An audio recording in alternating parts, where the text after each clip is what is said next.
அன்புள்ள தாய்மார்களே, சகோதரியர்களே, எல்லாருக்கும் என்னோட வணக்கம். நான் உங்களுக்கு ஒரு சின்ன குறிப்பு சொல்லலான்னு இருக்கேன். சாதாரணமாக குழந்தைங்களுக்கு சளி பிடிச்சதுன்னா உடனே ஹாஸ்பிட்டலுக்கு போவாங்க, பயப்படுவாங்க, எல்லாம் செய்வாங்க. வேண்டாம், நானே ஒரு சின்ன குறிப்பு சொல்கிறேன், அது உங்களுக்கும் தெரிஞ்சிருக்கும். நான் திரும்ப சொல்கிறேன், கேளுங்க. இது கற்பூரம்.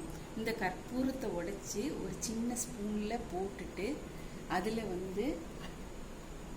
கொஞ்சம் ஒரு டிராப் தேங்காய் எண்ணெய் விட்டுட்டு அதை விளக்கில் காட்டி நல்லா சூடானதும் அந்த நம்ம கை பொறுக்கிற அளவு ஆனதும் எடுத்து குழந்தைங்களோட நெஞ்சு, இந்த விலாவ பகுதி, முதுகு தண்டு பகுதி, இங்கே மூக்கில் காதில் தடவி விட்டுட்டு இருந்தீங்கன்னா அதோட சுவாசம் நல்லா வேகமாக இழுக்க ஆரம்பிச்சிடும். நல்லா அதுக்கு ப்ரீத்திங் நல்லா கிடைக்கும். குழந்தைக்கு சளியும் கம்மியாகிட்டே வரும், நல்ல தூக்கமும் குழந்தைக்கு. இதுதான் என்னோட சின்ன குறிப்பு. இது உங்களுக்கு பிடிச்சிருந்தா எனக்கு லைக் பண்ணி போடுங்க, ஷேரும் பண்ணுங்க. அம்மாவின் சிறு குறிப்பும் சமையல் குறிப்பும். நான் அடுத்த குறிப்பும் அப்புறமா சொல்கிறேன். தேங்க்யூ, வணக்கம்.